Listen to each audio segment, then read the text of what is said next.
৩১ নাবিক সহ হরমুজ প্রণালীতে আটকা পড়া জাহাজ বাংলার জয়যাত্রা নিরাপদে ফিরিয়ে আনতে কূটনৈতিক প্রচেষ্টা চলছে বলে জানিয়েছেন নৌপরিবহন মন্ত্রী শেখ রবিউল আলম। চট্টগ্রামে এক অনুষ্ঠানে মন্ত্রী বলেন, দেশে তেলের পর্যাপ্ত মজুদ আছে, একটি চক্র কৃত্রিম সংকট সৃষ্টি করছে বলে অভিযোগ করেন তিনি।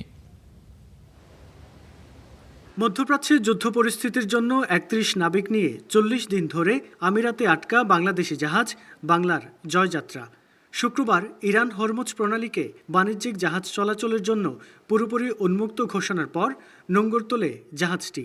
কিন্তু ইরানি বাহিনীর অনুমতি না মেলায় পারস্য উপসাগরে ফিরতে হয় জাহাজটিকে।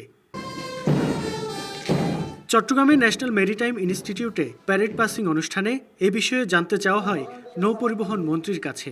বলেন, জাহাজসহ নাবিকদের নিরাপদে ফিরিয়ে আনতে কূটনৈতিক প্রচেষ্টা চলছে। অলওয়েজ কাজ করছে, ডিপ্লোম্যাটিক ওয়েতে অলওয়েজ কাজ করা হচ্ছে। এক একটা অবস্ট্যাকল ক্রিয়েট হচ্ছে এবং সেটাকে কিভাবে মিনিমাইজ করে অথবা ম্যানেজ করা যায় সে ব্যাপারে আমাদের দপ্তর সারাক্ষণ কাজ করছে। জ্বালানি তেলের চলমান সংকট নিয়ে মন্ত্রী বলেন, দেশে তেলের পর্যাপ্ত মজুদ রয়েছে, অসাধু একটি চক্র কৃত্রিম সংকট সৃষ্টি করছে।